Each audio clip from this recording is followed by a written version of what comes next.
Israel Hezbollah ফিলিস্তিন যুদ্ধ চলছে। যুদ্ধবিরতির মধ্যেও থেমে নেই ইসরায়েল এবং হিজবুল্লাহ। পাল্টা হামলা এবং যুদ্ধ চলমান। আর এরই মাঝে আবার নতুন যুদ্ধের সূচনা হয়েছে আরব দেশগুলোতে।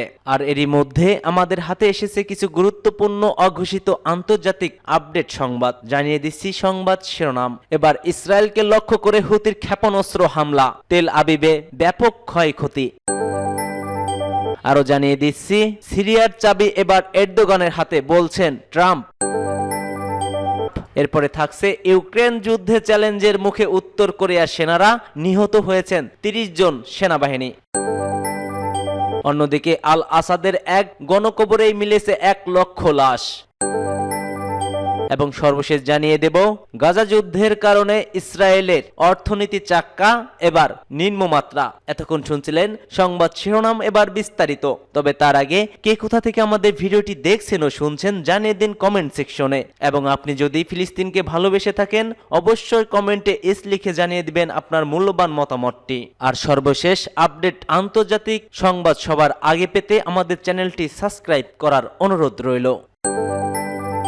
ইসরায়েলকে লক্ষ্য করে হুতির ক্ষেপণাস্ত্র হামলা। ইসরায়েলকে লক্ষ্য করে ব্যালিস্টিক ক্ষেপণাস্ত্র ছুড়েছেন ইয়েমেনের বিদ্রোহী গোষ্ঠী হুতি। এ নিয়ে ইসরায়েলের বেশিরভাগ এলাকা জুড়ে বিমান হামলার সাইরেন বাজানো হয়েছে। খবর টাইমস অফ ইসরায়েলের। ইসরায়েলের প্রতিরক্ষা বাহিনী আইটিএফ জানিয়েছে দেশের সীমান্ত পার হওয়ার আগেই আকাশ প্রতিরক্ষা ব্যবস্থার মাধ্যমে সফলভাবে ক্ষেপণাস্ত্র ভূপাতিত করা হয়েছে। ক্ষেপণাস্ত্রের ধ্বংসবিশেষ থেকে সারপোনেল পড়তে পারে এই আশঙ্কায় সাইরেন বাজানো হয়। প্রতিবেদনে বলা হয়েছে Tel Aviv, Holon, Rishon, Lezion, Petah, Tikva, Ramat Gan, Herzliya ছাড়াও আরো অনেক এলাকায় বিমান হামলার সাইরেন বাজানো হয়েছে। ইসরায়েলের মেগান ডেভিড অ্যাডাম অ্যাম্বুলেন্স সার্ভিস জানিয়েছে তারা ৫ জনকে চিকিৎসা দিয়েছে। তেল আবিবে তারা সাইরেন শুনে দৌড়ানোর কারণে আহত হয়েছিলেন। এছাড়া সোমবার সকালে ইয়েমেনে থেকে ছোড়া একটি ড্রোনও ভূপতিত করা হয়েছে বলে ইসরায়েলের পক্ষ থেকে বলা হয়। টাইমস অফ ইসরায়েল বলছে এর আগে কেন্দ্রীয় তেল আবিব সর্বশেষ গত 18 নভেম্বর বিমান হামলায় সাইরেন বাজানো হয়েছিল। সেই সময় লেবানন থেকে দীর্ঘ পাল্লার রকেট ছোড়া হয়েছিল। গত নভেম্বর থেকে ইরান সমর্থিত হুতি ইসরায়েলে 6টি ক্ষেপণাস্ত্র এবং 5টি ড্রোন ছুড়েছে। সিরিয়ার চাবি এরদোগানের হাতে, বলছেন ট্রাম্প। সিরিয়ার ভবিষ্যতে কি হতে যাচ্ছে সেটার অনেক কিছুই তুরস্কের উপর নির্ভর করেছে। দেশটির ভবিষ্যতের চাবি তুরস্কের হাতে বলে মন্তব্য করেছেন মার্কিন নবনির্বাচিত প্রেসিডেন্ট ডোনাল্ড ট্রাম্প। স্থানীয় সময় ফ্লোরিডা অঙ্গরাজ্য এক সংবাদ সম্মেলনে তিনি একথা বলেছেন। খবর রয়টার্সের। সংবাদ সম্মেলনে ট্রাম্প তুরস্কের প্রেসিডেন্ট রিসেপ তাইপ এরদোগানের প্রশংসা করে বলেন তুরস্ক একটি প্রধান সামরিক শক্তি যেটি যুদ্ধ করে ক্লান্ত হয়ে পড়েনি। তিনি বলেন আপনারা জানেন এই মুহূর্তে সিরিয়ার অনেক কিছু আছে, অনেক কিছুই এখনো অনির্দিষ্ট। আমি মনে করি সিরিয়ার চাবি তুরস্কের হাতেই রয়েছে। সিরিয়ার উত্তর দিকের কিছু অংশ তুরস্কের নিয়ন্ত্রণ রয়েছে। এক সময় ওই অঞ্চল কুর্দিদের সশস্ত্র গোষ্ঠী ওয়াইপিজির হাতে ছিল, কিন্তু তুর্কি বাহিনীর আন্তঃসীমান্ত হামলা ও আকাঙ্ক্ষার সহায়তায় পুষ্ট সিরিয়ান ন্যাশনাল আর্মি এসএনএ মাধ্যমে তাদের সেখান থেকে বিতাড়িত করা হয়েছে। কিন্তু বাশার বিরোধী বিদ্রোহীদের মধ্যে ওয়াইপিজি অন্যতম। এটি যুক্তরাষ্ট্রের সহায়তায় পুষ্ট কুর্দি বিদ্রোহীদের জোট সিরিয়ান ডেমোক্রেটিক ফোর্সের উল্লেখযোগ্য অংশীদার। সিরিয়ার উত্তর পূর্ব অঞ্চলের একটি অংশ এসডিএফ এর নিয়ন্ত্রণে রয়েছে। এই অঞ্চলে যুক্তরাষ্ট্রের একটি সামরিক ঘাঁটি রয়েছে। সেখানে প্রায় 900 মার্কিন সেনা মোতায়েন এখনো বিদ্যমান। ওয়াশিংটনের দাবি ইসলামিক স্টেটে আইএস বিরুদ্ধে অভিযান চালানোর জন্য তাদের সেখানে রাখা হয়। বাশারের পতনের পর ওয়াশিংটন ও আকাঙ্কারা শীর্ষ কর্মকর্তারা অনেকগুলো আলাপে অংশ নিয়েছেন। বাশার পরবর্তী রাজনৈতিক শূন্যতায় আইএস যাতে মাথাচাড়া দিতে না পারে সেজন্য কাজ করতে তারা সম্মত হয়েছেন। সংবাদ সম্মেলনে সিরিয়ার অবস্থানকারী মার্কিন সেনাদের বিষয়ে ট্রাম্পের কাছে জানতে চাওয়া হয়, কিন্তু তিনি এ বিষয়ে সরাসরি কোনো উত্তর দেননি। বরং তিনি তুর্কি সামরিক বাহিনীর শক্তি ও তুরস্কের প্রেসিডেন্ট রিসেপ তাইপ এরদোগানের সাথে নিজের সম্পর্ক নিয়ে কথা বলেছেন। তিনি বলেন এরদোগানকে আমি মহান মনে করি। তিনি একটি অন্তত বলিষ্ঠ ও শক্তিশালী সেনাবাহিনী গড়ে তুলেছেন।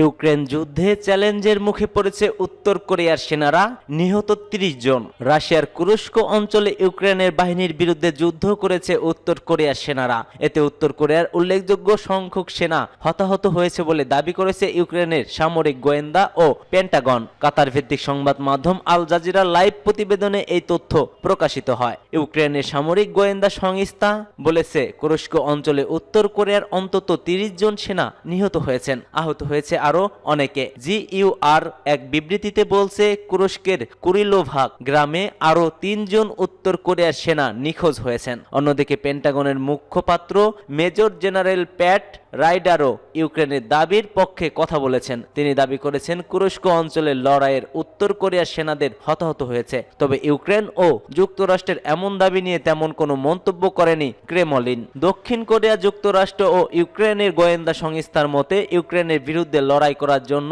উত্তর কোরিয়া আনুমানিক 11,000 সেনা রাশিয়ায় পাঠিয়েছে। এসব সেনার বেশিরভাগই রাশিয়া মোতায়েন করেছে তাদের কুরস্ক অঞ্চলটি গত আগস্ট থেকে ইউক্রেনীয় বাহিনীর দখলে রয়েছে। বিশ্লেষকরা বলছেন, ভাষাগত সমস্যা এবং লড়াইয়ের তেমন অভিজ্ঞতা না থাকায় উত্তর কোরিয়ার সেনারা যুদ্ধের ময়দানে চ্যালেঞ্জের মুখে পড়েছে। মস্কো ও পিয়ংইয়ং উভয়ই আনুষ্ঠানিকভাবে উত্তর কোরিয়ার সেনা মোতায়েনের তথ্য স্বীকার করেনি। তবে উভয় দেশেরই সাম্প্রতিক মাসগুলোতে তাদের সামরিক সম্পর্ক জোরদারের কথা প্রকাশ্যে জানিয়েছে। সিরিয়ার সরকার আল আসাদের এক গণকবরেই মিলেছে 1 লক্ষ লাশ।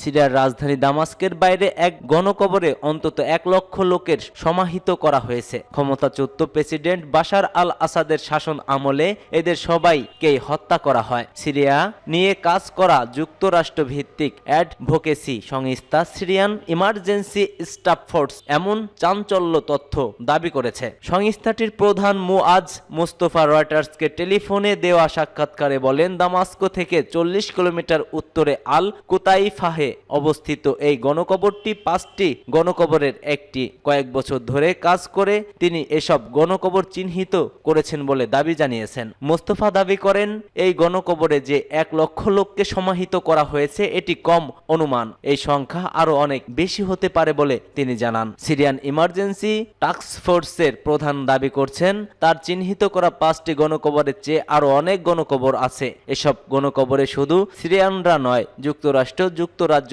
এবং অন্যান্য দেশের নাগরিকদেরও খোঁজ মিলতে পারে। তবে রয়টার্স বলছে, মোস্তফার এসব দাবির সত্যতা তারা যাচাই করতে পারেনি। 2011 সালে সিরিয়ায় আসাদ সরকারের বিরুদ্ধে তুমুল বিক্ষোভ শুরু হলে বিক্ষোভকারীদের বিরুদ্ধে ব্যাপক অভিযান শুরু করা হয়। সেই সময়ে দেশটিতে শুরু হয়ে যায় গৃহযুদ্ধ। ধারণা করা হয় সিরিয়ার গৃহযুদ্ধে কয়েক লাখ লোকের প্রাণহানি ঘটেছিল। মোস্তফা জানান, আসাদের পতনের পর তিনি সিরিয়ায় যান। রয়টার্সকে তিনি বলেন, সিরিয়ার বিমান বাহিনীর গোয়েন্দা শাখা দায়িত্বে ছিলেন মরদেহগুলো সামরিক হাসপাতাল থেকে সংগ্রহ করা হয়। এরপর সেগুলো বিভিন্ন গোয়েন্দা শাখায় পাঠানো হতো এবং পরে গণকবরে পাঠানো হতো।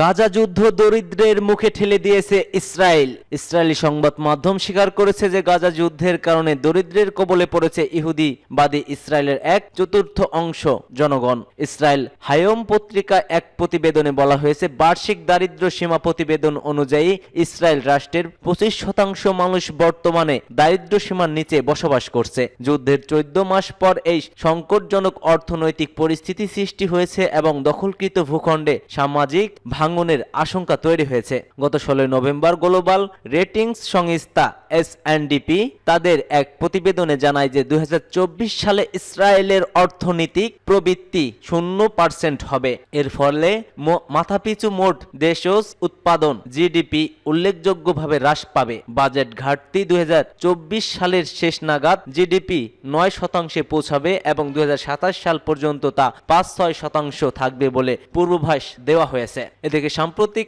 এক জনমত জরিপে দেখা গেছে 45% ইসরায়েলি নাগরিক আশঙ্কা করছে যে যুদ্ধের শেষ পর্যায়ে বা পরবর্তী সময়ে তাদের অর্থনৈতিক পরিস্থিতি আরো কঠোর হবে। গাজা যুদ্ধ মূলত ইসরায়েলের অর্থনীতি ও সমাজে গভীর প্রভাব ফেলেছে। যুদ্ধের খরচ, সামরিক কার্যক্রম এবং দখলকৃত অঞ্চলে রাজনৈতিক ও অর্থনৈতিক অস্থিরতা একত্রিত হয়ে ইসরায়েলের জনগণকে চরম সংকটে ফেলেছে। সূত্র ইসরায়েল হায়ম ও ইরানা।